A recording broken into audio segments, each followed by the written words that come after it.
Voie 21, attention, voie 21, suite de la rénovation électrique, le train ici à destination de Nivelles et Charleroi sur les de 11h13 et momentanément à l'arrêt à 11h30. Dans ce récit conféré démarré 11h33, arrive à la voie 10.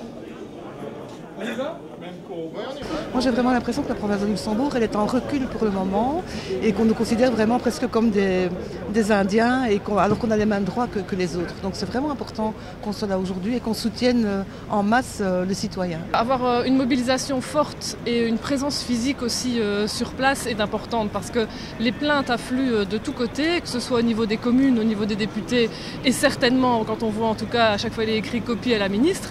Apparemment les courriers, elle les classe sans suite. Le monde rural est de moins en moins entendu, mais ça n'intéresse pas le chemin de fer. Le chemin de fer est intéressé par le transport de masse. Donc le transport de masse qui relie les grandes villes à la capitale, évidemment. Et la population se trouve où en Belgique? 60% en Flandre. Donc le réseau flamand est modernisé entièrement. Le réseau wallon commence à péricliter de plus en plus. On a décalé des horaires. Qu'est-ce qui se passe? Les trains se vident. Et quand on fera les prochains comptages, on vous dira, mais regardez, il y a moins de monde dans les trains, on pourra fermer sans aucun problème. C'est ça qu'on regrette.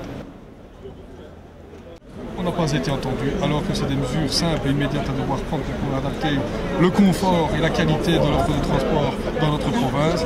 On fait la sourde oreille, on reporte au calendrier, on reporte à 2 ans dans le cadre d'un prochain plan d'investissement. On a l'impression de parler à des sourds et des gens qui ne veulent pas entendre.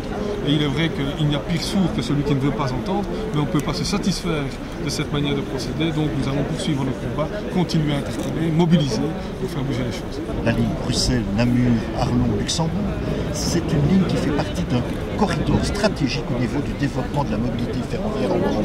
Nous devons investir en la matière. On ne peut pas se contenter de dire eh bien on verra dans 2, 3, 4 ans ce que l'on va faire. C'est maintenant qu'il faut faire des choix stratégiques qui seront décisifs pour les populations, pour la mobilité des gens, décisifs pour l'économie aussi de notre région.